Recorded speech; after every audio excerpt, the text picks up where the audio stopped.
Kilalang basagulero, siga, tarantado at siraulo ang lalaking si Brando sa kanilang baryo. Sa bawat gulo na mangyayari sa kanila ay laging siya ang nangunguna. Dahil sa kanyang kasigaan, kilalang kilala na rin siya kahit sa ibang lugar. Wala na mga magulang si Brando, tanging ang kanyang lola na lamang ang nakakasama niya sa bahay. Wala rin namang magawa ang lola ng binata sa kanya. Masyado kasing matigas ang kanyang ulo. Wala itong pinakikinggan, kundi ang sarili lamang. Burdado ang maskuladong katawan ni Brando. Sa mga bakante naman itong balat, makikita ang mga peklat na dulot ng mga sugat na bakas ng away. Para kay Brando, ang pakikipag-away o basag ulo ay parte na ng kanyang sistema. Parang lagi siyang kulang kapag hindi nasasangkot sa gulo. Umalis ka sa daraanan ko! Nasa bilyaran ng binata nung gabing yon. Isang lalaking mukhang mayaman at nakasalamin ang nasa harapan niya. Tulad niya ay parang maangas din ang lalaking yon. Ayaw pa naman ni Brando na may mas mayabang at siga pa sa kanya. Sino ka naman para utusan ako, ha? Gusto mo bang malaman kung sino ako? Magpapakilala ako, pero baka hindi mo magustuhan. Magpapakilala ka? Bakit? Mahalaga ba kung sino ka? Nagtawa na ng mga kasama ng lalaki na parabang minamaliit ang presensya ni Brando. Naglayuan ng ibang mga naglalaro ng bilyar. Alam nila na hindi na maganda ang mga susunod na mangyayari. Ikaw pala yung Brando. Yung sinasabi nilang maangas at siga dito sa Baryo Uno. Ikaw pala yan. Wala akong maramdamang takot eh. Muling naghalakhakan ng mga lalaki. Unti-unti nang napupundi si Brando. Pero may kakaiba siyang saya na nararamdaman. Dahil sa wakas, mayroon nang naglalakas loob na insultuin siya. Tagasang ka ba? Gusto mo akong magpakilala? Sige, maayos ako magpapakilala. Ako nga pala si Hugo, ng Baryo 4. Anak ako ng isang pulis. At ang mga kamag-anak ko ay mga politiko. Naiintindihan ko na. Kaya ka nagyayabang-yabangan sa harapan ko dahil pulis ang tatay mo at politiko naman ang mga kamag-anakan mo. Ibig sabihin ba nun, kapag nagpalit tayo ng katayuan sa buhay wala kang bayag? Unti-unting nawala ang ngiti ng lalaking si Hugo. Lumapit pa ito ng bahagya kay Brando. Alam mo ba kung bakit ako nandito? Para tanggalan ka ng bayag. Huhubaran kita ng angas sa katawan mo. Hindi mo ako matatakot sa ganyan. Kahit si Satanas, humihingi ng tulong sa langit para lang takutin ako. Walang paraan para matakot ako, Dudong. Kung ako sa'yo, tumabi ka na lang sa daraanan ko. Paano kung ayaw ko? May magagawa ka? Biglang sinapak ni Brando si Hugo. Malakas ang pagkakasapak. Kaya naman, agad na bumalandra ang lalaki sa dingding ng bilyaran. Gulat na gulat ang mga kasama ni Hugo. Hindi nila inakala na mapapasabak ang kanilang boss. Ano ba tinutunga-tunga niyo dyan? Bugbugin niyo na yan! Lumusob kay Brando ang mga lalaki na hindi bababa sa 7. Pero dahil sanay na si Brando sa pakikipagsuntukan, nagawa niyang tapatan ang mga iyon, ni hindi man lang nakatama sa kanya ang mga lalaki. Nilapitan ni Brando ang lalaking si Hugo at tinawakan sa kwelyo. Ay, nasusunod na mag-aangas ka rito Siguraduhin mo na kaya mong higitan ang angas ko. Kasi kung hindi, para ka lang puting sa paningin ko na nagpapanggap na tigre. Ha? Tinulak ni Brando ang lalaking si Hugo palabas ng bilyaran. Mabilis namang sumakay ng sasakyan na itim ang mga yon. Huminga ng malalim si Brando at tinignan pa ang kanyang kamao na nasugatan. Tumama kasi sa ipin ng isa sa mga lalaki ang kamao niya. Maraming salamat, Brando. Alam mo, nung nakaraan pa sila ng gugulo rito buti na lang nandito ka ngayon. Si Lito ang may-ari ng bilyaran na yon, isang payat at kalbong matanda. Huwag kang magpasalamat. Hindi ko yung ginawa para sa'yo. Ginawa ko yun dahil ayaw ko may pumapalit sa trono ko. Kayong lahat na nandito, alam kong may isa sa inyo na susubukang higitan ang angas ko. Kasi hindi ako magdadalawang isip na tiklupin kayo. Naintindihan niyo ba? Natatakot na nagtanguan ng mga naroon. Sandaling inayos ni Brando ang kanyang polo at saka preskong lumabas. Naglakad siya ng parabang walang nangyari. Taas noo pa ang binata, na parabang isang malaking karangalan na tingalain siya ng mga tao nang dahil sa takot. Anong ibig mo sabihin? Binugbog mo si Hugo? Nagulat ang kasama ni Brando sa gang na si Eram nang ikwento niya ang nangyari. Nasa bandang ilog sila noong mga sandaling yon dahil doon ang kanilang tambayan o hideout. Kalmadong humithit ng sigarilyo ang lalaking si Brando. Nakadikwatro pa itong nakaupo at nakatanaw sa ilog. Bakit? Kilala mo ba yon? Si Hugo, anak ni Sir Marwan. Yung maangas din na pulis sa bayan. Tapos, mga kamag-anak nun, malakas ang kapit sa lokal kasi politiko. Pre, walang sinasanto mga yun. Mayayari tayo sa ginawa mo. Pinatay ni Brando ang sigarilyo at iritadong tumingin sa kaibigan. Bakit? Takot ka ba sa kanila? Hindi sa natatakot. Ang iniisip ko lang, baka dito na matapos ang paghahari-harian natin dito sa Uno. Pre naman kasi, dapat kasi iniisip mo muna yung mga ginagawa mo. Wala akong pakialam kung sino ang nakabangga ko. Ang ayaw ko lang ay ang maangas sa sarili kong balwarte.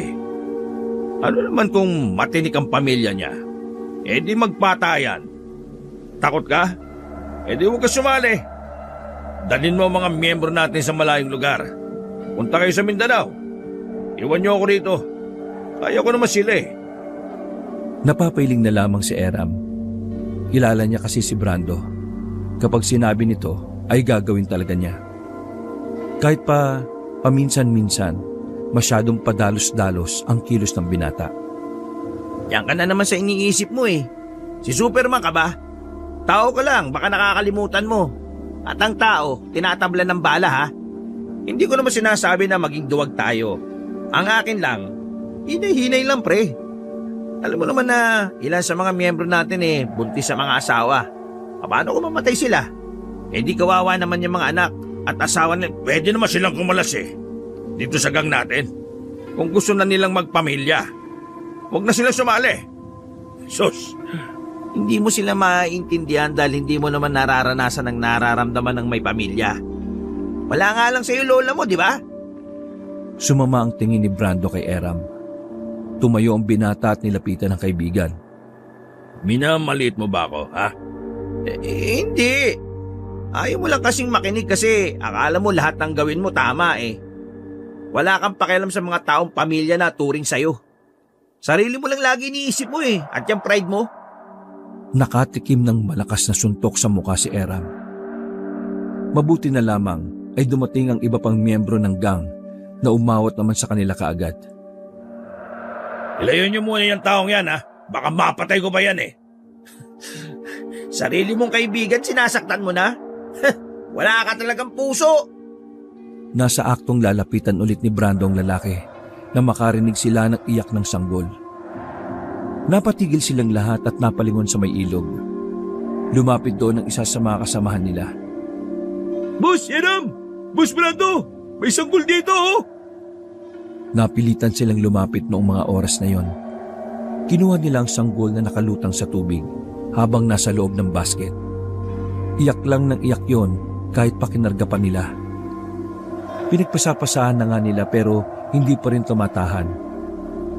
Nung nakay Brando na ipinasa ang sanggol, ay nag-alangan si Eram na ibigay sa kanya. Alam kasi ni Eram na iritado si Brando sa iyak ng bata, lalo na kung sanggol pa lamang. Bitbitin mo lang. Dali-daling inabot ni Eram ang sanggol kay Brando. Wala namang nagawa ang lalaki kundi tanggapin ito. Ano? Natapon ko to? Di tapon mo. Pagtingin ni Brando sa bata, nakatingin din yun sa kanya. Bigla itong nanahimik. Nagtaka ang lahat dahil kay Brando lang tumahan ng bata.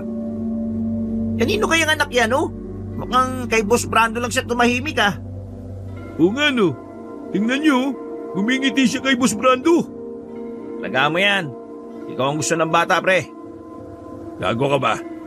Baka mamaya may mga magulang to sabihin, kinidnap ko to. Tsaka ayaw ko sa iyak ng bata, di ba? Iagis ko to mamaya. Hindi naman umiyak oh. Sa'yo nga tumaan eh.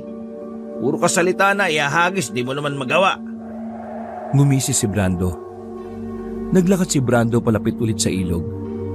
Nabahala ang mga kasamahan nila dahil talagang gagawin ni Brando ang sinasabi niya. Boss Brando, wag! Kawawa naman yung bata! Sige, iagis mo. Wala ka naman pakialam sa lahat eh. Kaya pati sanggol, dinamay mo na. Muling tiningnan ni Brando ang sanggol na pangiti-ngiti pa sa kanya. Ay, ngiti ka pa ng ngiti ha. Sige, iahagis kita. Akmang aamba na si Brando nang biglang humagikik ng tawa ang sanggol. Natigilan si Brando.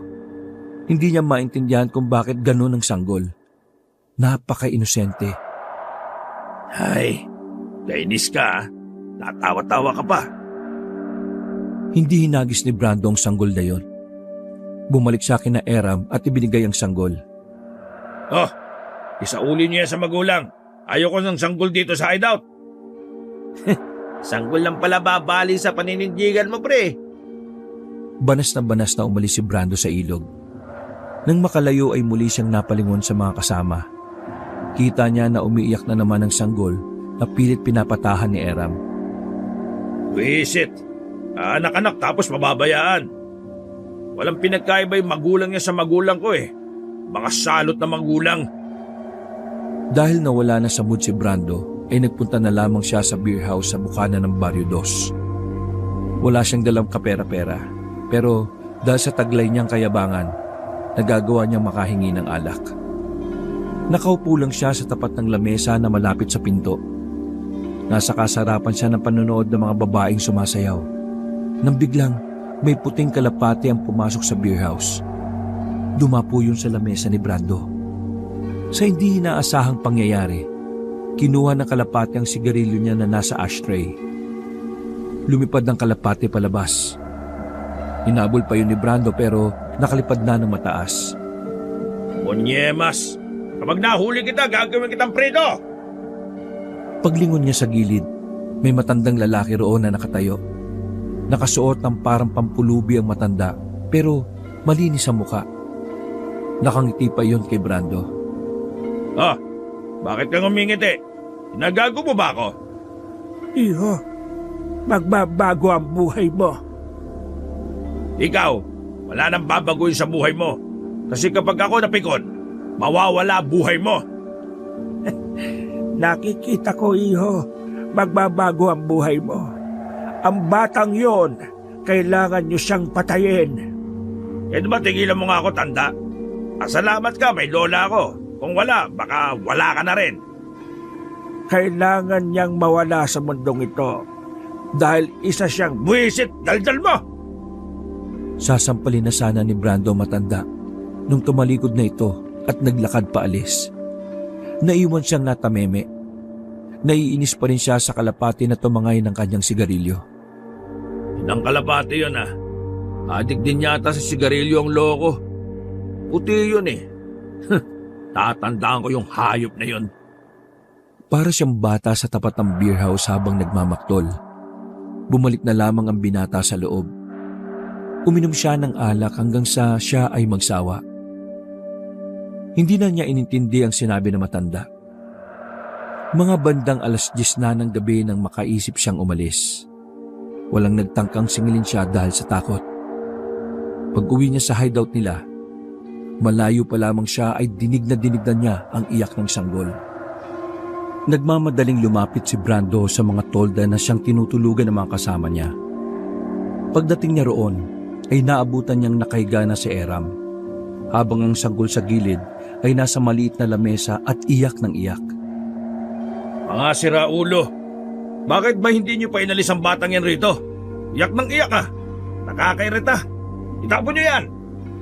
Nanatiling nakahiga lang ang mga lalaki, para bang hindi siya naririnig ng mga yon. Wala ba kayo narinig? Gusto niyo bang pagtatatadyakan ko pa kayo ha? Sa pilitang pinatihaya ni Brando ang isa sa kasama nila. Napatigil ang lalaki nang makitang namumutla yun. At ang napansin pa ni Brando, hindi normal ang init ng katawan. Sa isang gilid, pinilit bumangon ni Eram. Namumungay ang mga mata nito. Nangihina at nakayuko lang. Lahat kami rito nilalagnat. Hindi ko alam kung bakit eh. Anong pinagsasabi mo? Inisa-isang hawakan ni Brando ang mga kasamahan nila. Totoo nga ang sinasabi ni Eram. Kaya naman, napamura na lamang si Brando at tinampas ang maliit na lamesa. Panyemas na buhay naman to. Oh. Ngayon pa talaga kayo nagkasakit lahat? Ayos naman kayo kanina nung umalis ako ah. Tapos ano to, Eram? Bakit nandito pa rin tong sanggol na to, ha? Eh dinala namin yan sa barangay kanina. Iniwan namin yan doon. Pero nagulat na lang kami. Dahil sa ilog na naman kung saan natin siya nakuha kanina. Eh paano nandun ulit yun? Sira ba ulo mo? Ewan ko. Huwag mo muna akong tanungin. Sobrang sama ng pakiramdam ko ngayon, no? Eh anong gagawin natin sa sanggol na to, ha? Eh bahala ka. Bumalik na muli si Eram sa pagiga. Binalingan naman ng tingin ni Brando ang sanggol. Sa hindi na naman mapaliwanag na dahilan, bigla na lang nanahimik ang sanggol. Ngumiti ito kay Brando. Bagay na mas lalong kinaiirita niya. Hoy, manahimik ka dyan, ha? Matutulog ako. Pumesto na si Brando sa kanyang higaan. Ipipikit pa lamang niya ang mga mata niya nang bigla na namang umiyak ang bata. Ay, wisit na buhay to, oh. Wisit! Wisit! Wisit talaga! Muling bumangon ng binata. Kinarga niya ang bata at lumabas ng tolda. Balak niya sanang itapon ang sanggol sa ilog, pero napatigil siya nang makita ang maraming uwak sa mga puno. Tila ba nakatingin yun sa kanya? Nang aamba niya ng ihagis ang sanggol sa ilog, bigla na lamang nag-ingay ang mga uwak. Pakiramdam ni Brando, pinipigilan siya ng mga uwak na yon. Oh, bakit nagkaroon ng mga uwak dito? Lang yung mga tong iingay, ah. Manahimik ka kayo! Mas lalong umingay ang mga uwak nang malapit na si Brando sa tubig. Kaya nakakairita. Kapag ako nakaakyat dyan, lahat kayo ipiprito ko. Para siyang timang na inaaway ang uwak. Abang ang sanggol naman na kanyang dala ay hagikik ng hagikik sa kakatawa. Hoy, huwag kang tumawa, ha? Pwede ba? Huwag kang tumawa! Parang mabubuong si Brando ng mga sandaling yon. Natutuliro ang utak niya dahil sa tawa at ingay ng mga uwak. Sa hindi malamang dahilan, parang nagbago ang ihip ng hangin para kay Brando. Hindi na niya itinapon ang batang yon. Bumalik siya sa loob ng tolda. Inilapag niya ang bata sa lamesa. Pero wala pang ilang minuto ay bigla na naman itong umiyak. Kaya naman napilitan na namang kunin ni Brando ang sanggol para manahimik. Kung magdamag kasing iiyak ang sanggol, maging siya ay hindi rin makakatulog. Kinabukasan, nagising si Brando dahil sa mga naririnig niyang boses. Nangingibabaw ang boses ni Eram. Napansin na lamang niya na nasa bisig niya pala ang sanggol. Masarap ang pagkakatulog. Bagay pala sa iyo maging ama eh. Tingnan mo, oh. Sarap ng tulog niya sa piling mo. Tatawa sana ng ibang miyembro pero pinigilan nila. Alam nilang sasamain sila kay Brando kapag tumawa sila. Ay nako, wisit itong batang to eh. Bumangon ng lalaki at binigay kay Eram ang sanggol. Pero nagtaka silang lahat nang biglang hindi yun umiyak. Pagdampi ni Eram sa sanggol ay sobrang init ng katawan. Nangingitim na rin ang labi nito. Brando, sobrang taas ng lagnat ng sanggol, oh. Sa kanya yata napunta yung mga lagnat namin eh. Eh ano naman? Binalik ni Eram ang sanggol sa barumbadong lalaki na si Brando. Ano bang ginagawa mo? Sira ulo ka, ha? Papandarin ko yung tricycle. Dadalhin natin siya sa bayan sa ospital. Eh bakit ka ba magsasayang ng oras sa sanggol na to? Hindi naman natin to kaano-ano, ha? Eh pinapagawa sa atin si konsehal. May trabaho tayo ngayon. Uunahin mo tong... Eh tarantado akong tao, Brando. Pero hindi ako katulad mo na walang puso. Hindi ko kaya makita na may batang mamamatay dahil wala akong ginawa. Eh yan ang problema sa'yo. Masyado kang malambot. Ikaw naman, masyado akong matigas. Hindi ba napapansin? Tumatanda na tayo. Karamihan sa atin, unti-unti nang nagbabago ang buhay. Tumitino na ang iba. Nakakaroon na sila ng dahilan para magbago. Tapos ikaw ganyan pa rin? Puro ka na lang angas? Magbabago na kayo. Magiging duwag at batuka na kayo. Magiging malambot na kayo. Tanggal angas, ha? Bakit? Dahil ba sa mga asawa nyo, ha? Pamilya. Dahil sa pamilya, Brando. Nanahimik bigla si Brando. Dahil sa pamilya kaya magbabago kami. May iwan kang ganyan. Kasi kahit kailan hindi mo naranasan magkapamilya eh. Brando, pare, gusto namin bawiin sa demonyo yung binenta naming kaluluwa. Kung ikaw, ayaw mo, wala kaming magagawa. Etong sanggol na to, hindi ko hahayaan na maaga siyang mawala sa mundo. Kahit inabando na siya ng mga magulang niya, gusto ko maramdaman niya balang araw na may isang pamilya na nagmahal sa kanya. Kung hindi mo gustong salitang pamilya, lumakad ka mag-isa at kalimutan mo na ako bilang kaibigan mo. Tila may bumarang bato sa lalamunan ni Brando. Hindi siya nakapagsalita. Sapul na sapul siya sa sinabi ng kaibigan. Naglakad na palabas ang miyembro ng samahan kasama si Eram. Hoy, may trabaho tayo, ha? Ngunit walang nakinig sa kanya. Sa halip, inunang asikasuhin ni Eram ang tricycle na matagal nang nakaparada sa gilid. Pero dahil hindi nila yon mapagana, tumakbo na lang sila Eram palayo para pumara ng masasakyan. Naiwang mag-isa si Brando sa labas ng hideout nila. Napatingala siya sa mga uwak na nakadapo pa rin sa mga puno. Para bang alam na mga uwak ang nangyayari dahil nakatingin yun sa kanya. Oh, anong tinitingin-tingin nyo, ha? Ihawin ko kayo dyan, eh. Kumuha ng batong lalaki at binato ang mga uwak. Pero sa kasamaang palad, maging ang mga uwak ay walang pakialam sa kanya. Mag-isang lumakad si Brando nung umagang yon. Meron na naman siyang binugbog sa Barrio 3. Utos kasi yon ng isang konsehal. Isa yon sa mga sideline na kanilang gang. Tumatanggap sila ng trabaho, pero hindi naman sila pumapatay.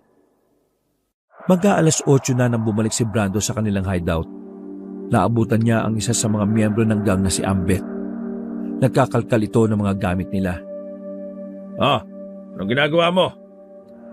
Tinutukan ni Brando ng itak si Ambet sa pag-aakalang nagdanakaw ito sa mga gamit nila. Pero hindi siya pinansin ng lalaki. Patuloy lang yon sa pagkalkal sa mga kahon. Tinatanong kita, anong ginagawa? Pwede ba? Huwag ka magulo. Naghahanap ako ng pera. Hindi kami nasikaso sa ospital dahil wala kaming dalang pera. Nagkukulay ubi na yung sanggol, ano? Unti-unting binaba ni Brando ang itak. Hindi niya maintindihan ang nangyayari kung bakit parang maiiyak na si Ambet sa paghahanap ng pera. Kung bakit mahalaga sa kanila ang sanggol. Halika, sumunod ka sa akin. Ayoko niya nga. Gusto ko na magbago. Bobo, papaganahin natin yung tricycle. Bilisan mo. Ha? Nauna nang lumabas ng tolda si Brando. Hindi niya rin alam kung bakit niya yun ginawa. Ang alam niya lang, gusto niyang maintindihan ang pakiramdam nila Eram at Ambet. Pinagtulungan nilang pagganahin ng tricycle. Nang palitan nila yon ng baterya ay gumana na rin ang makina. Sumakay si Brando sa upuan ng driver. Sa loob naman si Ambet. Bakit mo ito ginagawa? Hindi sumagot si Brando at pinaandar na lang niya ang tricycle papuntang bayan. Pagdating nila ng ospital ay kagad na pumasok ang dalawa. Sa bungad pa lang, nakita na ni Brando sila Eram na nasa gilid lang ng hallway. Bitbit ang bata na parang kaunti na lang ay mamamatay na. Kulay ubi na ito. Brando, anong... Walang sabi-sabi, hinila ni Brando ang isang doktor na napadaan. Hoy, bulag ka ba? Nakikita mo ba yung sanggol na dala nila? Malapit na mamatay. Kung hindi nyo ito aasikasuhin, uunahin ko kayong patayin. Pasensya na ho. May mga nauna kasi sa inyo. Nauna? Ibig sabihin wala kayong pakialam dito? Ano mo kailangan nyo? Pera? Ito. Yan, pera, Dumukot ng pera ng tig-1,000 si Brando at sinampal sa mukha ng doktor. Natakot ang doktor kaya naman tumawag ito ng mga nurse. Inasikaso ang sanggol at saka lamang yon na ipasok sa silid. Galit na galit ang mukha ni Brando. Inaot naman kagad siya ng guard at pinalabas ng ospital. Nagyusin na lamang ang lalaki sa tapat habang hinihintay ang mga kasama. Makalipas lang ang ilang minuto, lumabas na rin si Eram at Ambet. Pre, bakit mo yung ginawa? Napangisi si Brando. Tanga ka ba?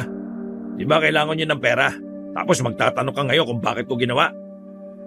Ibig kong sabihin, akala ko ba wala kang pakialam sa sanggol? Bakit ka nagalit ng ganon para sa sanggol? Para sa bata? Tinapon ni Brando ang sigarilyo at saka bumuga ng usok. Ewan ko, di ko alam. Ang corny nyo kasing tingnan kapag payak na kayo. Ano ba nangyari? Bakit lumalambot kayo ng ganyan para lang sa sanggol? Eh hindi naman natin alam kung saan galing. Katulad ng sinabi ko pare, gusto na namin magbago. Aligay namin. Yung sanggol ang senyales para magtinuna kami. Hindi ka naman namin pinipilit na gayahin mo kami. Buhay mo naman yan eh. Ang akin lang, sana hayaan mo na kami. Putya naman pare oh. Mag-isa na naman ako. Kaibigan mo pa rin naman kami eh. Pero hindi na kami makakasama sa mga lakad mo. Kaya pasensya na pare ah. Ewan ko sa inyo. Bahala kayo. Maraming salamat pala.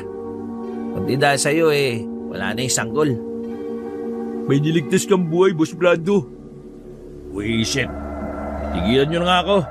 Sige na, alis na ako. May babasagin lang akong mukha sa baryo natin. Dahilan lamang ni Brando yon pero ang totoo, wala naman talaga siyang gagawin.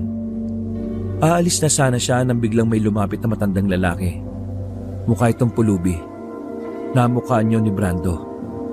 Yun ang matandang nakausap niya sa harapan ng beer house. Oh, ikaw yung nasa beer house ha. Umalis ka nga sa daraanan ko. Sipain kita dyan eh. Mga iho, mali kayo ng tinutulungan.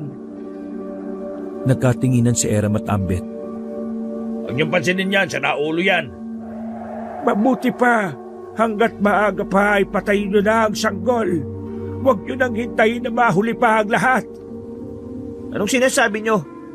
Ang sanggol, mga iho, hindi siya tao. Boss Eram, sira nga talaga utak nito. Hayaan mo na. Gawin nyo na ang tama bago pa dumating ang panahon ng kanyang pagkamulat at karahasan. Dahil ang sanggol na yun ay isang aswang. Lumabas ang sipon ni Ambet nang pigilan nitong matawa sa sinabi ng matanda. Salubong naman ang kilay ni Eram at Brando na parabang naiirita na. Naglakad na rin ang matanda na parabang wala lang nangyari. O, di ba? Sira ulo lang talaga. Kung sino-sino kinakausap niya sa beer house eh. Kapag ako napikon eh, huhukayan ko na yan eh. Matapos ang eksenang yon, hindi inakala ni Brando ang paparating na pagbabago sa buhay niya. 8 taon ang nakalipas. Maraming bagay na ang nagbago sa buhay ng mga miyembro ng gang. Tuluyan na nilang nilisan ang maruming gawain at ang pagiging basagulero. Karamihan sa kanila ay nagkaroon na ng pamilya. Ang ilan naman ay kasama pa rin ni na Brando pero may kanya-kanyang trabaho ng matino. Si Era may isa ng tricycle driver, habang si Ambet naman ay kargador sa pier. Si Brando, nagbebenta siya ng mga obra niyang inukit. May talento kasi ang lalaki sa pag-uukit ng kahoy. Namana niya yon sa kanyang lola na noon ay namayapa na rin. Ang sanggol naman noon ay 8 taong gulang na at pinangalanan nila yung Brandina. Hinango sa pangalan ni Brando.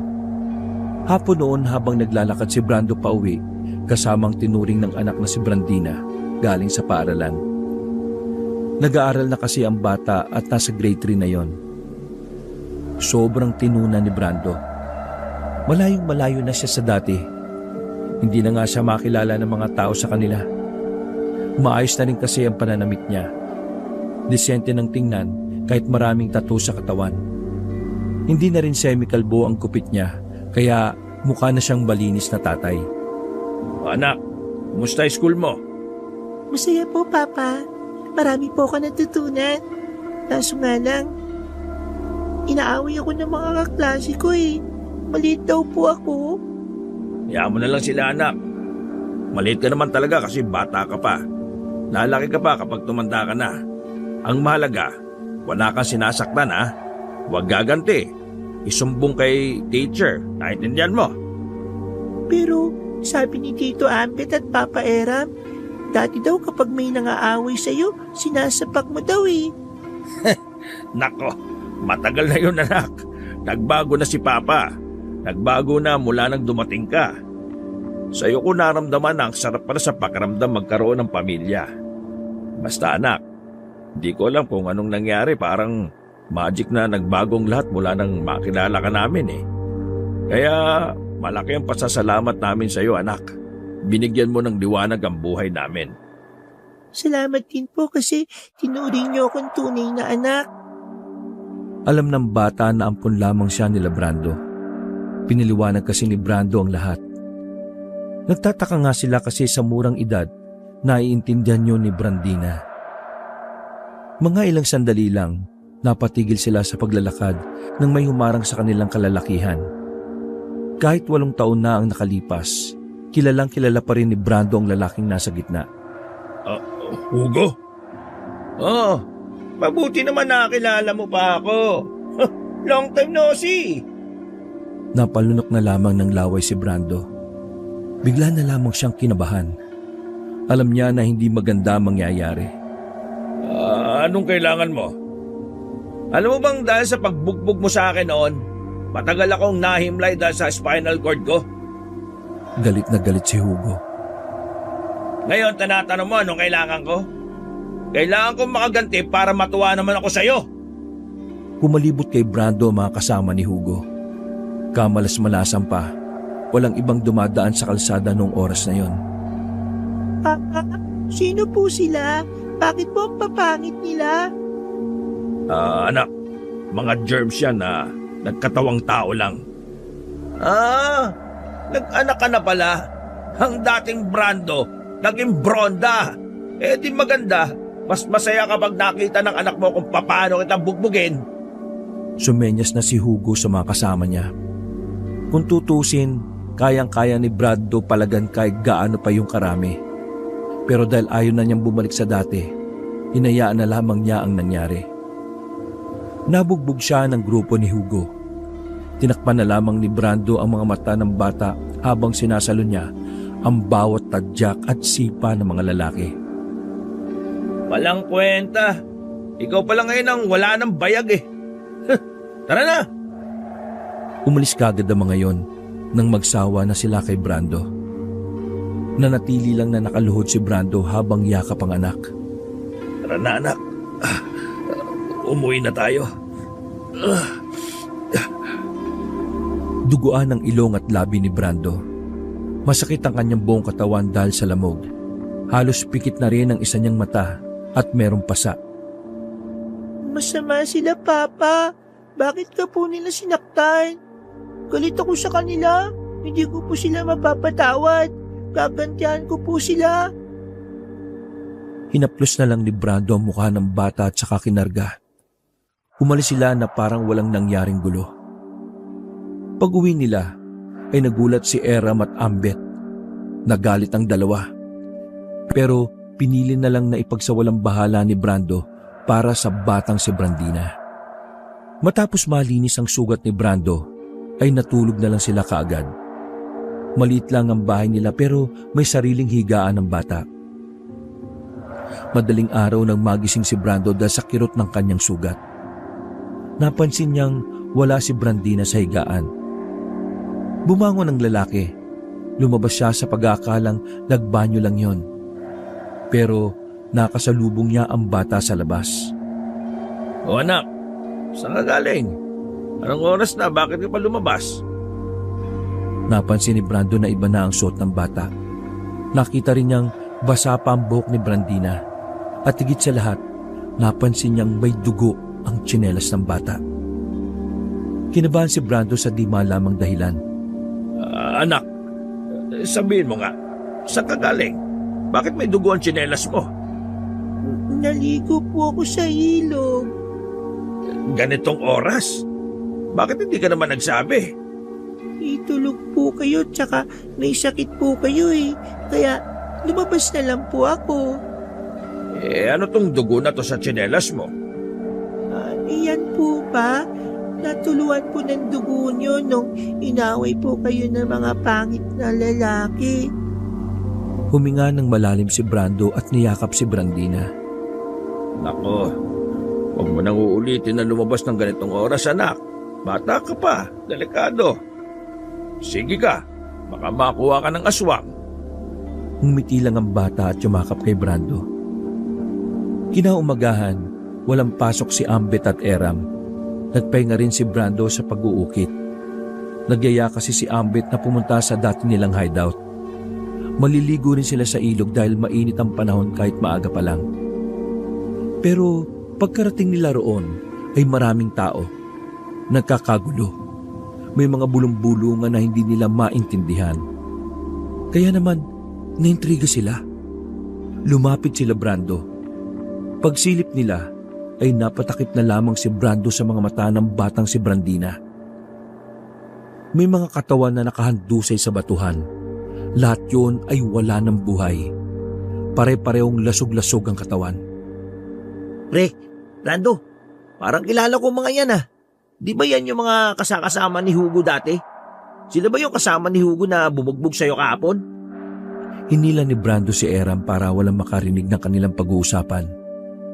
Habang lumalayo naman si Ambet kasama si Brandina. Oo, sila yun. Yung tatlong yan, kasama sila. Eh, wala ka namang ginawa, di ba? Sa ulo. Malamang wala. Alam mo naman na nagbago na ako, di ba? Sa tingin mo, ipapayag akong mabugbog kung pwede ko naman silang patayin kagad. Kilala mo ko. Di ako yung tipo na gumaganti kasi inuunahan ko lahat ng kaaway ko dati. Eh, sino kaya gumawa niyan? Baka mamaya ikaw ang mapagbintangan. Wala bang ibang nakakita kahapon habang binubugbog ka? Eh, wala naman. Kami-kami lang kahapon nang nandun eh. Grabe pre. Kahit mga gangster tayo noon, hindi natin yung kayang gawin. Eh, baka naman may iba silang kaaway. Eh, yun nga din ang hindi natin alam. Bumalik ang dalawa kay Ambet. Inutusan na lamang muna nila si Ambet na umuwi kasama ang bata. Nagpaiwan si Brando at Eram doon. Mga ilang sandali lang, dumating na rin ang mga pulis. Kinuha ang bangkay at isinakay. Unti-unting nagpulasa ng mga taong naroon. Pero may narinig silang nagsasalita ng mga tsismosa. Ano ko nasabi na aswang ang pumatay dyan? Ganito kasi yan. Yung mga taong yan, mayayaman yan sa 4. May impluwensya ang pamilya niyan. Kilala niyo si Hugo? Yung maangas sa 4. Katropa niya yan. Malabong pinatay sila ng tao kasi takot sa kanila ang mga makakaaway nila. May impluwensyang pamilya yan eh. Kaya aswang lang ang may tapang para gumawa niyan. Punit-punit ang damit oh. Labas ang laman loob. Maraming kalmot at parang kagat sa katawan. Tao ba ang gagawa nun? Ha? Tao ba? Nagkatinginan si Brando at Eram. Ngayon lang kasi sila nakarinig ng tungkol sa aswang. Sa tagal na nila sa lugar na yon, wala naman silang nabalitang may aswang sa kanilang baryo. Kahit sa ibang baryo ay wala rin naman. Aswang? Naniniwala ka ba ron, pre? Hindi ko alam. Ikaw ba?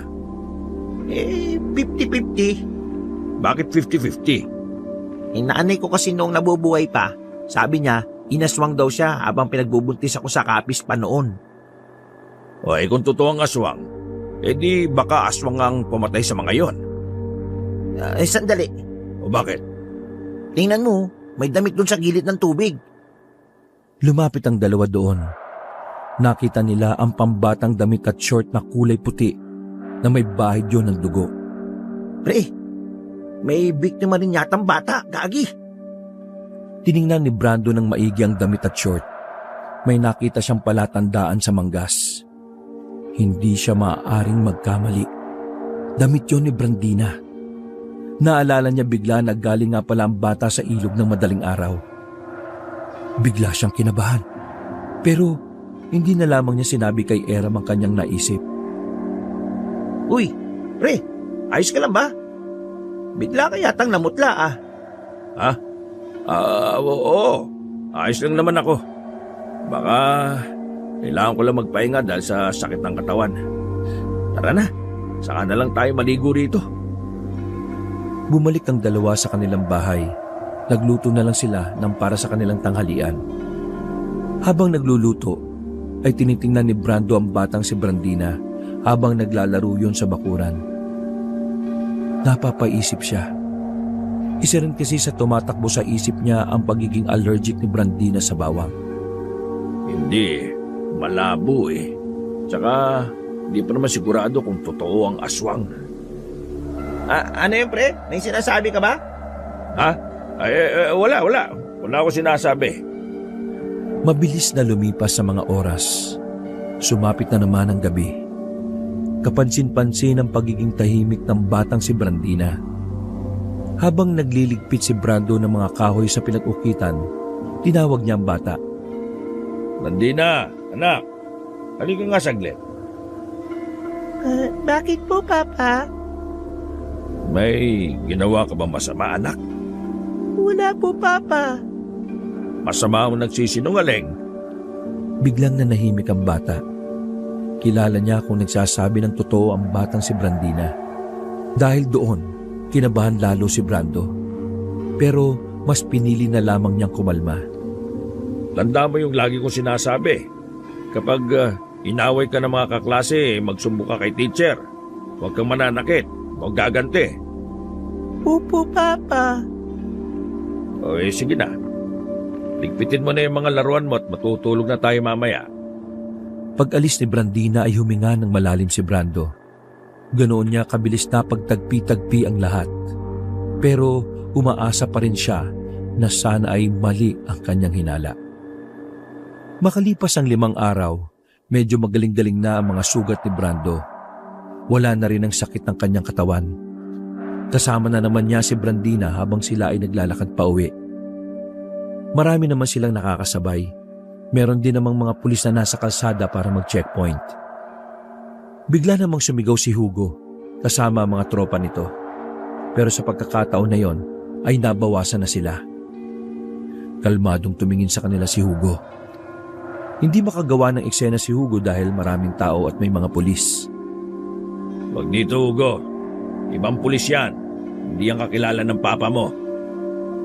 Ikaw ba pumatay sa mga kasama ko, ha? Matagal ko nang iniwan na magulong buhay mula nang magkaanak ako.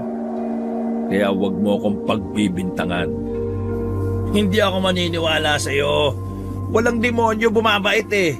Pero may demonyong may kakayahang magpanggap na mabait. Bahala ka sa gusto mong isipin. Basta ako, wala akong ginawa. Maasensyaan na lang tayo, Brando. Walang sisiyan kapag ako nagumanti. Gumanti ka hanggat gusto mo. Huwag mo lang madadampian ang anak ko kasi handa akong bumaba ulit sa impyerno para lang putulin ang sungay mo. Aasahan ko yan, Brando. Aasahan ko yan. Maigpit ang pagkakahawak ni Brando sa kamay ni Brandina. Sobrang sama naman ang tingin ng bata kay Hugo at sa mga kasama nito. Aminado si Brando na nakakaramdam na rin talaga siya ng takot sa mga ganong eksena. Lalo na kung alam niyang maaring madamay ang kanyang minamahal na anak. Nang makauwi sa kanila ay pinapasok na muna ni Brando ang batang si Brandina sa loob. Nilapitan niya si Eram na abala sa pagluluto sa kanilang bakuran. Oh, bakit ganyan ang mukha mo, pre? May problema ba? Huminga ng malalim si Brando at tumiling. Nagtagpo kasi landas namin ni Hugo kanina eh. Gaya ng inaasahan natin. Pinagbibintangan niya ako na ako ang pumatay sa mga kasama niya. Ano? Sinaktan ka ba niya? Si Brandina, sinaktan ba nila? Kalma. Wala silang ginawa. Pero pinagbantaan niya ako eh. Kaya nasisiguro ko na may mga masasamang mangyayari na naman. Ano kaya kung doon muna si Brandina sa ate mo? Hindi kasi pwedeng kasama natin ang bata sa ganitong may banta sa buhay natin eh. Sa bagay, tama ka. Nasabihan ko na lang si ate na ihatid sundo si Brandina sa school. Oo, gano'n na nga pre. Magbigay na lang tayo ng bayad para sa abala. Sabihin na lang din natin kay Brandina na may asikasuhin lang tayo. O sige pre, bukas. Pupuntahan ko yung ate ko. Pre, tingin mo, aswang ba talaga yung pumatay sa mga yon? Napatigil si Eram sa paghahalo. Sandali, interesado ka ba sa mga aswang? Ay, paano kasi? Kanina sa school nila Brandina, usap-usapan yun eh. Halos lahat ng tao doon naniniwala na may aswang nga rito sa ulo. Ipagpalagay na natin na aswang ang gumawa nun. Ano naman ang pwede nating gawin? Mismong pamunuan nga natin tikom ang bibig. Nga, walang ginagawa. Ay, mahirap ang ganito eh. Di bale, tapusin mo na yung ginagawa mo. Handa ko lang yung pagkainan. Pagkaluto ng pagkain ay sabay-sabay na silang nagapunan. Pero wala pang 10 minuto nang sila ay maupo. Natanaw ni Brando sa labas ang lalaking si Hugo. May mga kasama ito at lahat ng yon ay may mga dalang baril. Yumuko kayo! Dinakma ni Brando ang bata at sabay-sabay silang yumuko. Mabuti nilang sementado na ang kanilang pader, kaya naman hindi sila tinatamaan ng mga rat-rat ng baril. Mauna ka na sa impyerno, Brando! Tumawa pa ang lalaking yon. Nagulat naman si Brando nang bumitaw sa kanya ang bata. Umakyat si Brandina sa kabilang bintana para makalabas. Brandina, ano bang ginagawa mo? Pre, bakit mo pinitiwan? Diyos ko naman oh. Pre, ang lakas ni Brandina. Nagawa niyang alisin yung kamay ko. Patuloy lang ang mga putukan sa labas. Pansamantala lang yun natigil nang biglang may umatake sa mga yon na aswang. Masuga! Aswang yung batang yan! Nagpaputok ulit ang mga lalaking yon at si Hugo. Pero mabilis ang aswang na sumutsuot pa sa silong ng kanilang bahay. Nang maubusan ng bala ang mga yon, ay nilundagan sila ng aswang at pinagkakakalmot. Kung wala pang darating na pulis, ay hindi titigil ang aswang sa pag-atake sa kanila. Samantala, mabilis namang umalis sila Hugo habang ang iba sa kanila ay duguan. Tama ba narinig ko, aswang? Inatake sila ng aswang. Nagkataon lang ba to? Timing na timing ah. Tahimik lang si Brando noong mga oras na yon. Nang masigurong wala na sila Hugo, saka na sila naglakas ng loob na sumilip sa labas. Nakita nila roon ng mga pulis. Ang ibang pulis ay hinabol naman sila Hugo. Diyan ba sa inyo? Wala naman po, sir. Pero yung anak po namin na batang babae lumabas Baka ho tinangay nila. Wag ho kayong mag-alala. Aabulin namin sila at ibabalik namin sa inyo yung anak nyo kung sakaling natangay nga nila. Maraming salamat po sa inyo. Sandali silang kinuhanan ng salaysay. Nasabi na rin nila kung sino ang mga taong namaril sa kanilang bahay. Pagdalis sa mga pulis, saka naman naglabasan ng ibang mga residente. Meron palang nakakita sa pag-atake ng aswang at ang sabi pa ng iba, bata raw ang sinasabing aswang. Habang nasa loob ng bahay ay naririnig nila ang usapan sa labas. Ano ba pinagsasabi nila na bata ang aswang? Galing daw dito sa likod bahay yung aswang Si Raulo ba nila? Si Brandina lang naman yung bata sa atin. Boss Brando, pinagbibintangan ba nilang aswang si Brandina? Sa tanong na yon ay napatingin si Brando at Eram kay Ambet. Dumaloy na naman ang kaba at pangamba kay Brando. Pero sa palagay niya ay dapat nang malaman ng dalawa kung ano ang tumatakbo sa isipan niya. Mga pre, Eram, Ambet, may sasabihin ako sa inyo Oh, ano naman yung pre? Humugot ng malalim na paghinga si Brando. Mahirap para sa kanya ang desisyon na yon pero kailangan niyang subukan. Sa tingin ko mga pre, si Brandina ang aswang. Natawa ng sarkastiko si Eram. Pre naman, porque hindi na tayo gangster Magagawa mo nang magbiro ng ganyan? Hindi ako nagbibiro, Eram. Yun ang hinala ko. Pre, anak natin si Brandina. Paano mo nagawang paghinalaan yung bata? Naniniwala ka ba sa mga chismosa sa labas? Pagbabarilin ko pa yung makayan Pre, yung sinabi ng matanda, Sino? Yung praning na matanda sa ospital? yung damit na pambata sa ilog na may dugo. Kay Brandina yon. Ako ang bumili nun sa kanya, kaya alam na alam ko yon. Baka naman kapareho lang. Hindi, kanya talaga yun. Madaling araw nagising ako Wala si Brandina sa higaan. Nakasalubong ko siya sa labas. Iba na damit, basa ang buhok, Ang tsinelas may dugo. At ang sabi niya, naligo siya sa ilog. Sa ilog kung saan natagpo ang patay ang mga tropa ni Hugo. Bago mangyari yon, di ba binugbog nila ako? Nagsabi si Brandina na gagantihan niya yung mga yon. At nangyari nga. Nanahimik si Eram sa mga sandaling yon at napapaisip. Bata pa lang si Brandina. Hindi na siya pwede sa bawang kasi namumula buo niyang katawan. Tapos kanina, pre, ang lakas niya. Natanggal niya ang braso ko sa katawan niya, ang higpit ng yakap ko sa kanya. Tapos, dumaan siya sa bintana na parang pusa lang. At yung sinasabi ng mga nakakita, bata raw ang aswang. Matagal ko na rin napapansin ng mga kakaiba sa batang yun eh. Oh, pati ikaw, pre. Ram, hindi mo ba napapansin? Sobrang lakas ng pang-amoy ni Brandina. Isa yun sa katangian ng mga aswang eh. Nakita ko rin siya na nakikipaglaro ng piko. Hindi normal yung layo ng talon niya eh. Kahit tayo, hindi natin kakayaning tumalon ng 5 metro. Tapos, nakita kong binuhat ni Brandina yung mga toolbox ko nung nakaraan. Alam niyo kung gaano yung kabigat, di ba?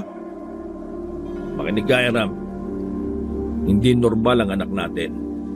Isa siyang Ano ngayon kung aswang? Ano, papatay natin siya? tarantado ka ba? Wala kami sinasabing ganon. Ang sa akin lang, kapag nalaman ng iba na aswang si Brandina, tutugisin siya ng mga tao. Malalagay sa alanganin ng buhay niya. At baka patayin siya ng mga tao. Tandaan mo, pare, malakas ang impluwensya ni Hugo at nakita nila mismo na si Brandina sa labas kanina. Kaya kaya nilang baliktarin na kaya nila tayo binaril dahil aswang si Brandina. Naintindihan mo ba ako? Anong gagawin nga natin ngayon, pre? Hindi pwedeng mahanap ng mga pulis si Brandina. Tsak baka atakayin ni Brandina ang mga pulis. Kailangan natin mauna sa kanila. Kailangan nating hanapin si Brandina at ilayo sa lugar na ito. Punta tayo sa ilog. Malakas ang kutob ko na naroon lang siya. Nagpalit ng damit ang tatlo ng kulay itim para yun walang makapansin sa kanilang mga tao na lumabas sila ng bahay. Patago silang nakaalis. Kinakabahan silang pumunta ng ilog. Pagdating nila roon ay tahimik ang lugar. Agos lang ng tubig sa ilog ang tanging maririnig. Brandina, andiyan ka ba? Kami ito, mga tatay mo. Brandina, anak! Halika! Wala kaming gagawin sa'yo. Tanggap namin kung sino ka. Magpakita ka lang. Wala pang 5 minuto nakarinig sila ng mga yabag ng paa. Mula sa likuran ng bato ay lumabas doon ang batang si Brandina. Anak, halika, dali. Naaninagan nila si Brandina na nakaanyong aswang. Parang matanda ang mukha ng bata. Mahahaba ang kuko at pabalahibo rin ang braso. Papa Brando, Papa Eram, Tito Ambit, ako po ang aswang. Pinatay ko po sila kasi sinaktan nila si Papa Brando eh. Aswang po ako, masama po ako. Umiyak ang bata at wala nang nagawa ang tatlo kundi yakapin ang bata. Kahit na natuklasan nilang aswang si Brandina, wala silang nararamdamang takot. Hindi nagbago ang pagtingin nila sa bata. Huwag kang mag-alala. Hindi ka naman namin pababayaan, anak eh. Walang nagbago, anak. Ikaw pa rin ang nag-iisang anak namin. Tama ang Papa Brando mo. Aswang ka man, tao ka man, kahit ano ka man, mahal ka namin. Kahit naging tayo ka, mahal ka namin. Ay, sorry. Napatahan din ng tatlo ang bata. Pansamantala silang tumambay sa ilog na yon. Minabuti nilang mamalagi muna roon habang nakikiramdam pa sila sa mga mangyayari. 1 oras ang nakalipas. Nakaisip na rin sila ng paraan para mailigtas ang bata. Ambet, makakabli ka ba sa bahay? Kailangan mong kunin ng ipon natin pera para makaluwas tayo sa Luzon. Kaya ko. Hintayin niyo ako dito. Titingnan ko kung anong lagay sa lugar natin. O sige pare, ingat ha. Nagmamadaling umalis si Ambet. Naiwan ng tatlo sa gilid ng malaking bato. Halos kalahating oras din ang hinintay nila bago makabalik si Ambet. Hingal na hingal si Ambet. Halata sa kilos nito ang kaba at pagkabahala. Mga pare, binaliktad nga tayo ni Hugo. Sinabi niya na aswang si Brandina kaya sila nagpaputok. Ngayon, Nakita ko sa tapat ng barangay. Nagtitipon na sila. Kumakalap sila ng mga tao para huliin si Brandina. Tutugisin na nila ang anak natin. Kailangan na natin makaalis. Natahimik sila nang biglang makarinig sila ng mga yabag ng paa sa batuhan. Napayakap ng mahigpit si Brandina kay Brando at nagtago silang muli sa mga bato. Mabibilis ang mga yabag ng paa. Mabibigat kaya hindi nila maiwasang hindi matakot para sa kaligtasan nila. Basag-basag kang, Angdoy! Nagbabalik para samahan kayo sa laban na to! Boss Brando! Boss! Eram! Ambit! Narinig ko nangyari kaya tinipo ko na ang mga kasama natin. Nawala ang kaba sa loob nila nang marinig ang pamilyar na boses. Pagtingin nila, naroon ang mga lumang miyembro ng kanilang samahan. Halos maiyak si Brando sa mga nangyayari. Buong akala nila ay wala na silang pag-asa. Pero sa pagbabalik ng kanilang gang, nabuhayan sila ng dugo. Maraming salamat mga kasama. Ngayon, protektahan natin si Brandina. Anumang uri si Brandina, tao, aswang, siya pa rin ang anak na pinalaki natin. Ilaban natin to.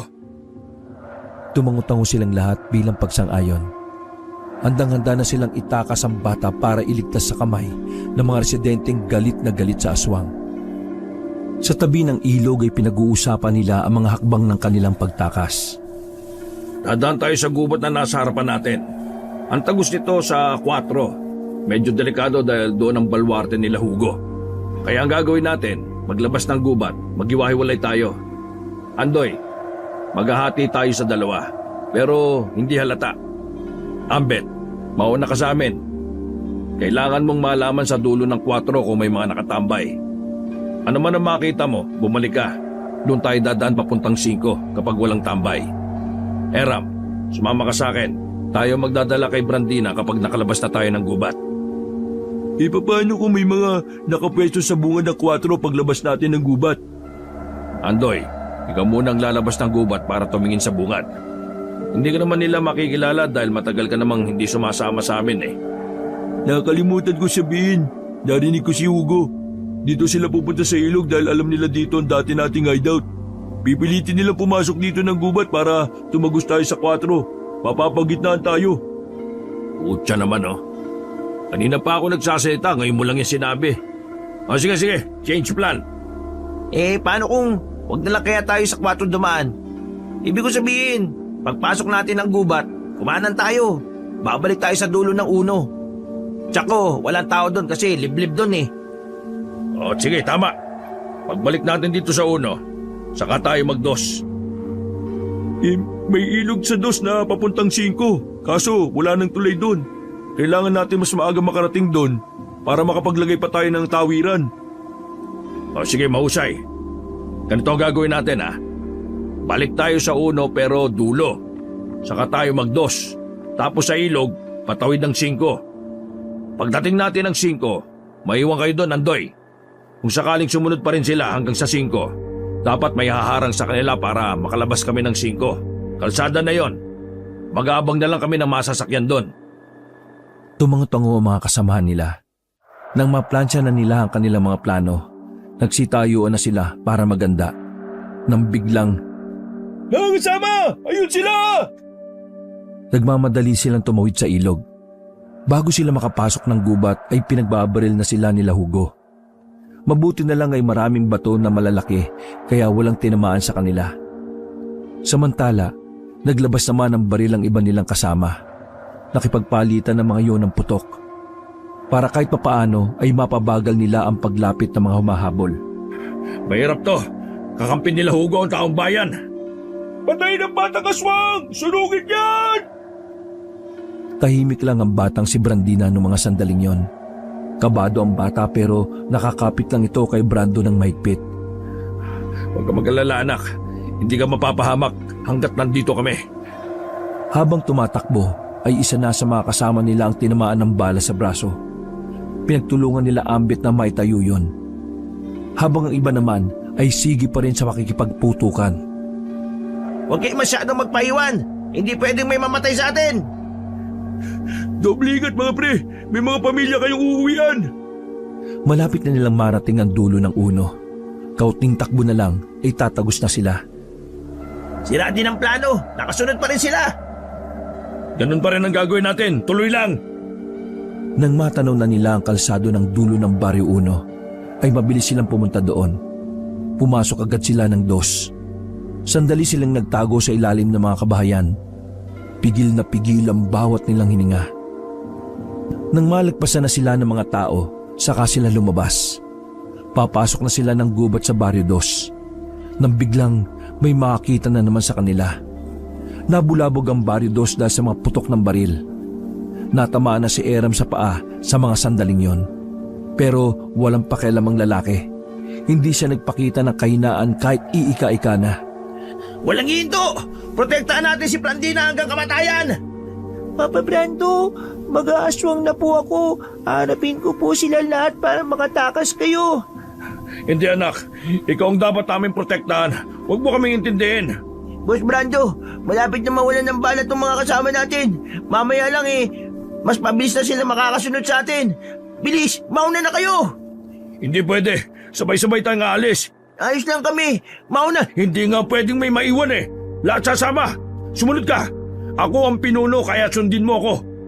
Ay nako. O sige na. Mga kasama, walang hinto at tuloy lang. Mas lalong dumadami ang putok na pinakakawalan ng kampo ni Hugo. May ilang residente na rin kasi ang may mga sariling dalang baril. Brando, ayun ang ilog. Kaso, walang tawiran. Malas. Malakas pa ang agos. Mga kasama, arangin natin sila. Nandito na ang ilog. Doon sa kabila, Eram. May mga trosong nakabara. Tara! Nagmamadali silang tumakbo sa kabilang banda ng ilog. Sinamantala ang pagkakataon na may mga nakabarang katawan ng puno. Pinaunan nila si Brando at Brandina. Sumunod ang iba nilang kasama na sugatan. Si Ambit na ang huling tatawid. Kaso nga lang, nadulas ang lalaki at nalaglag sa rumaragasang tubig. Nakahawak si Ambit sa puno. Sige na, mauna na kayo. Magpapaagos na lang ako. Pero, Naputo lang sasabihin ni Brando nang biglang kumalas sa kanya si Brandina. Brandina! Tumakbo si Brandina at binalikan si Ambet. Naganyong aswang ulit ang bata at saka pwersangin nila si Ambet paangat. Lahat silang nakakita ay nagulat sa ginawa ng batang si Brandina. Hindi yung pangkaraniwan para sa isang batang 8 taong gulang pa lamang. Kinarga na ulit ni Brando si Brandina na makabalik na si Ambet. Maraming salamat anak, pero wag mo na uulitin yun ha. Pinapakaba mo po ako eh. Ano ka ba? Nasa 5 na sila noong mga sandaling yon, pero nakasunod pa rin sa kanila sila Hugo. Yun na ang huling baryo para makalabas sila at makarating sa kalsada. Kailangan nilang umabot doon dahil doon lang ang daan patungo sa bayan. Kaso sa mga parating na minuto ay mas magiging komplikado na pala sa kanila ang lahat. Nasa 5 na tayo mga kasama. Kaunting tiis na lang. Kunting tibay mga pre, makakaraos din tayo.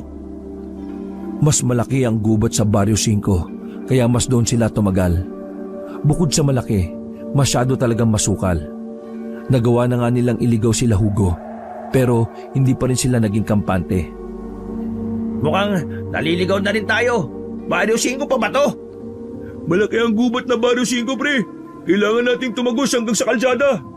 Mga kasama, patawarin nyo kami kung naidamay pa namin kayo rito. Sa halip na magsisi, masaya pa at taas noong tinanggap na mga kasama nila ang sitwasyon. Sa kanilang samahan, may binitiwan silang pangako sa isa't isa na kahit uugod-ugod na sila, mananatiling kadugo ang turing nila sa isa't isa. Mukhang naiwan na natin sila. Siguro, magpahinga na muna tayo. Gagamutin ko yung mga sugat ninyo. Kung may mga bala pa mga baril ninyo, kung pwede lang magbantay kayo sa paligid. Baka bigla na lang silang lumitaw Pupwesto pa lang sana mga kasama nila nang biglang dumating nga sila Hugo. May dala silang mga sibat, pana, sulo at mga baril. Anong akala mo sa amin tanga? Kayo mga tanga kasi bakit kayo nagpahinga? Kinuha ng mga yon ang baril ng mga kasama nila Brando. Nilapitan ni Hugo si Brando. Binaba naman ni Brando ang bata at ibinigay kay Ambet. Wala silang magawa noon dahil nakatutok sa kanila ang baril. Hindi rin makapagpalit ng anyo si Brandina dahil pinagbabawalan na ito ni Eram. Binugbog na naman ni Hugo si Brando. Duguan agad ang mukha ni Brando.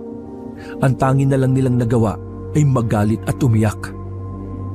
Ilang sandali pa, pwersahang nilagyan ng mga residente si Brandina ng bawang sa leeg. Nanghina ang bata kaya nagawa nila itong itali sa katawan ng puno. Nakikiusap ako sa inyo. Huwag si Brandina. Lumuhod ka muna sa harap ko. Baka magbago ang isip ko. Dahan-dahan bumangon si Brando. Walang ano-ano ay lumuhod na nga ito kay Hugo. Minsan ko lang maramdaman na magkaroon ng pamilya. Kaya wala na akong pakialam sa purit imahe ko. Ngayon, bitiwan niyo si Brandina. Nakaload na ako. Tumawa ng malakas si Hugo. Sinaba ulo mo. Nagpauto ka naman eh. Aswang yung batang yan, uy. Dapat dyan mamatay. Sige na, sunugin niyo na yan. Huwag! Parang awa niyo na pakiusap. Nag-iyakan na ang mga miyembro ni Brando. Maging si Brando ay walang humpay na rin ang pagbagsak ng luha. Nasa aktong dadampian na ng apoy ang bata nang biglang may mga dumating na nagmumula sa taas ng mga puno. Paglingon nila Hugo, mga aswang yon na mas mababangis. Sinubukan nilang magpaputok ngunit walang nagawa ang kanilang mga baril. Isa-isa silang pinagpapapatay ng mga aswang. Sa isang iglap lang, si Hugo na lang ang natira. Kaso nga lang, pinatay siya kaagad ng isang matandang aswang na lalaki. Nanlaki ang mata nila Brando sa mga sandaling yon. Hindi sila makapaniwala na marami pa pala ang aswang na gaya ni Brandina.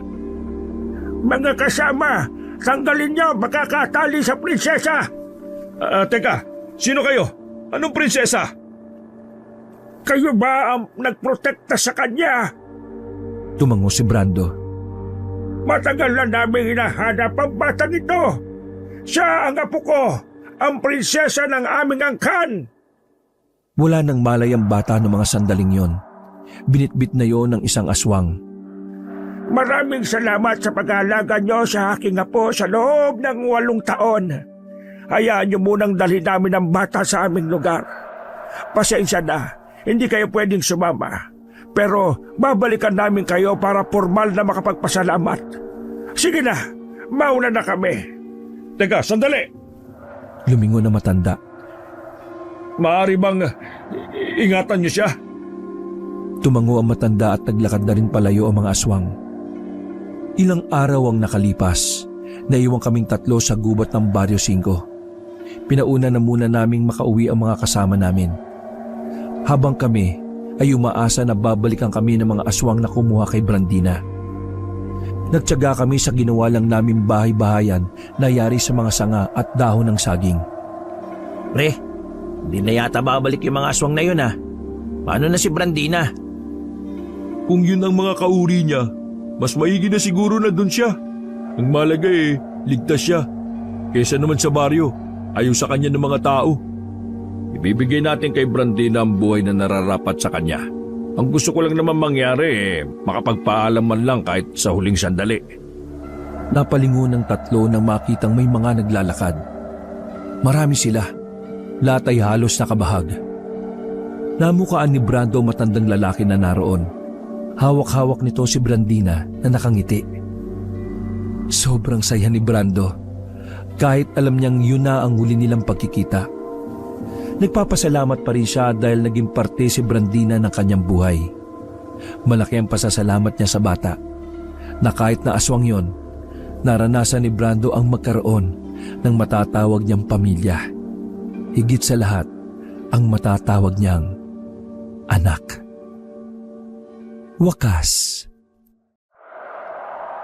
Kilalang basagulero